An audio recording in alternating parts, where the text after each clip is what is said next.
Hello students, I'm taking class 7th maths. We are at exercise 1.1. Last time we did question number 1 to 4 of this exercise. So today we will begin with question number 5. So let's read the question. Mohan deposits rupees 2000 in his bank account. Deposit means जमा करवाना and withdraws rupees 1642 from it the next day. दूसरे दिन जाके withdraws means निकाल लेना, दूसरे दिन जाके उसने निकाल लिए. If withdrawal of amount from the account is represented by negative integer, मतलब जो निकाल लिए रुपए है वो है 1642 रुपीज़. उसको अगर हम लोग नेगेटिव इंटीजर बता रहे हैं then how will you represent the amount और डिपोजिटेड, मतलब जो अमाउंट जमा करवाई है उसे कैसे रिप्रेजेंट करेंगे. तो नेगेटिव कौन सी है, जो अमाउंट विड्रॉ मतलब अकाउंट में से पैसे निकाल लिए इसीलिए उतने अकाउंट में कम हो गए, तो that is why negative integer. और यहाँ पे मोहन सबसे पहले डिपॉजिट करवाता है रुपीज़ 2000, तो 2000 रुपीज़ डिपॉजिट करवाया मतलब वो जमा हुए अकाउंट में, मतलब अकाउंट में रुपीज़ बढ़े, तो obviously deposited amount will be in the positive. So we can represent positive integer, rupees 2000 will be positive. So find the balance in Mohan's account after the withdrawal. That is the last question of this question. इसमें दो question है. पहला तो ये पूछा है कि deposited amount को कैसे रिप्रेजेंट करोगे, और सेकंड वन है find the balance in Mohan's account after the withdrawal. Withdrawal के बाद कितना अकाउंट में पैसे बचे हैं वो. तो देखते हैं इसका सॉल्यूशन.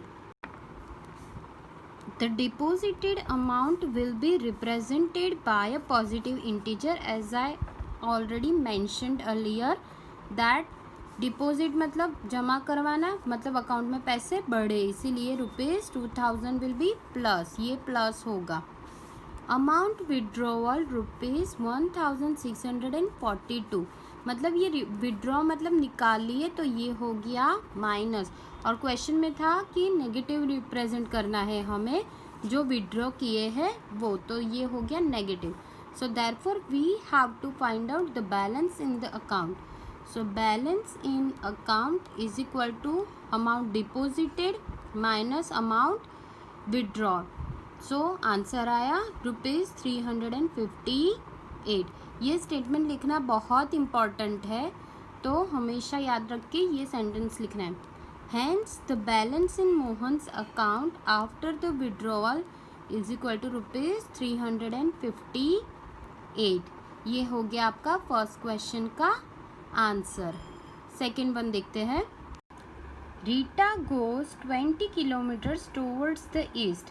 सी ईस्ट ये साइड है, तो 20 किलोमीटर ईस्ट की ओर जा रही है. From A to B, from B she moves towards west along the same road, मतलब यही वाले रोड पे वो वेस्ट की ओर जा रही है. ये हो गया वेस्ट, तो बी से शुरू करके वो जाएगी यहाँ पर 30 किलोमीटर्स, तो इसे रिप्रेजेंट करना है. यहाँ पर एक डॉट लगा के सी रखेंगे. If the distance towards east represented by positive integer, मतलब A to B we can write plus 20. See यहाँ पे 20 किलोमीटर्स लिखा है ईस्ट की ओर, तो ये हो गया 20 kilometre plus. Okay, how will you represent the distance travel towards west. East की ओर प्लस, तो वेस्ट की ओर माइनस. जैसे कि मैंने पहले बताया था कि नंबर लाइन पे right hand side positive, left hand side negative, लेकिन यहाँ पे स्पेसिफाई किया है कि अगर वेस्ट ईस्ट की ओर पॉजिटिव तो वेस्ट की ओर obviously negative. So by which integer will you represent her final position from A, मतलब यहाँ ए पॉइंट है, वहाँ से हमें फाइनल पोजीशन बतानी है. तो देखते हैं इसका सॉल्यूशन. ओके, तो देखते हैं सॉल्यूशन.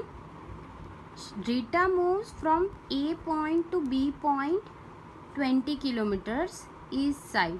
तो यहाँ पे प्लस लिखा हुआ है क्योंकि वो इस साइड में क्वेश्चन में था कि पॉजिटिव है।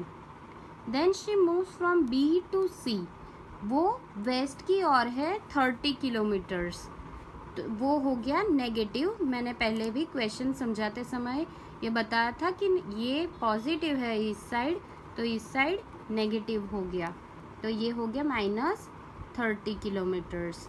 Now we have to find out the final position from A to C. So how we have to find out? Let's just have a look over here. Distance traveled from point A to B 20 kilometers. Distance traveled towards the west point from point B to C is -30 kilometers. And the final position of Rita from point A is equal to 20 minus 30. यहाँ पे 30 बड़ा है तो इसीलिए negative की sign आएगी -10 kilometre.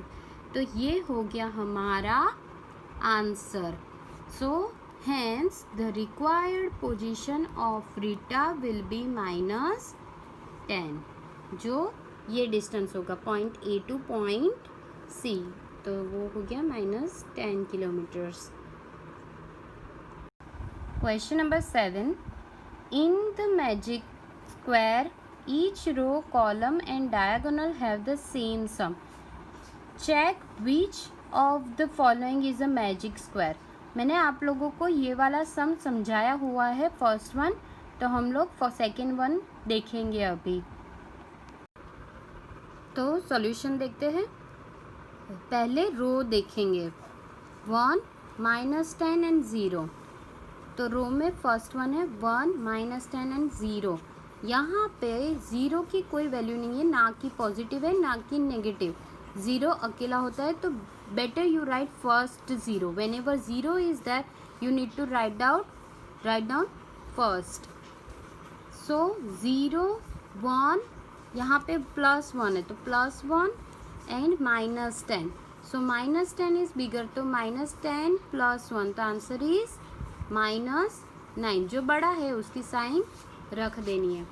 Next is -4, -3, -2।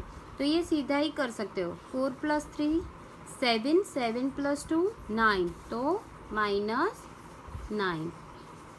Next is 4 + 4 -6 and -7। तो यहाँ पर सबसे पहले याद रखना कि जो नेगेटिव है उनका पहले एडिशन कर दो, लेकिन साइन तो नेगेटिव ही रहेगी। तो 6 एंड -4, तो दैट इज -13, और लास्ट में +4, तो आंसर आएगा -9। ये याद रखना है आप लोगों को।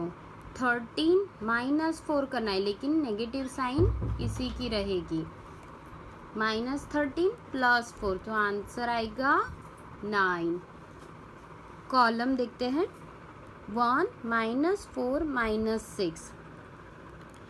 तो 6 + 4 इज 10 -1, तो दैट इज 9 नेक्स्ट 10 -3 + 4, 10 + 3 13, माइनस की साइन आएगी और +4, मतलब 13 - 4, तो आंसर आया -9। थर्ड कॉलम 7 + 2 9, तो वो हो गया -9, 0 की वैल्यू नहीं होती है। डायगोनल्स -6 -3 एंड 0, अगेन 6 3 9 और साइन आएगी माइनस, तो ये हो गया डायगोनल -6 -3, तो -6 -3 -9, and last diagonal is 1 -3 -7, 1 plus है, सो 1 -3 -7, सो 7 + 3 10, और ये +1 है तो -9। हमेशा याद रखना, हमेशा साइन बड़े की रहेगी। नेक्स्ट क्वेश्चन से स्टार्ट करते हैं। Verify a minus into bracket -b is equal to a + b, मतलब LHS is equal to RHS होना चाहिए। क्लास में मैंने ये डिस्क्राइब किया था कि कैसे सॉल्व करना है। तो यहाँ पर ये थर्ड वन लिखते हैं, A is equal to 75 and B is equal to 84। यहाँ पर A की वैल्यू है 75 और B की वैल्यू है 84 और क्वेश्चन में है A minus into bracket minus B।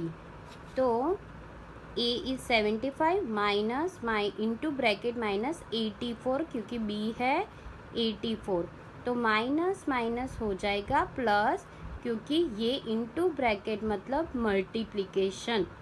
So that is how 159 is the answer. So again we have to find out RHS. So RHS है 75, ये प्लस है और प्लस 84, तो आंसर अगेन आया 159. So that is why the answer is LHS is equal to RHS, hence verified.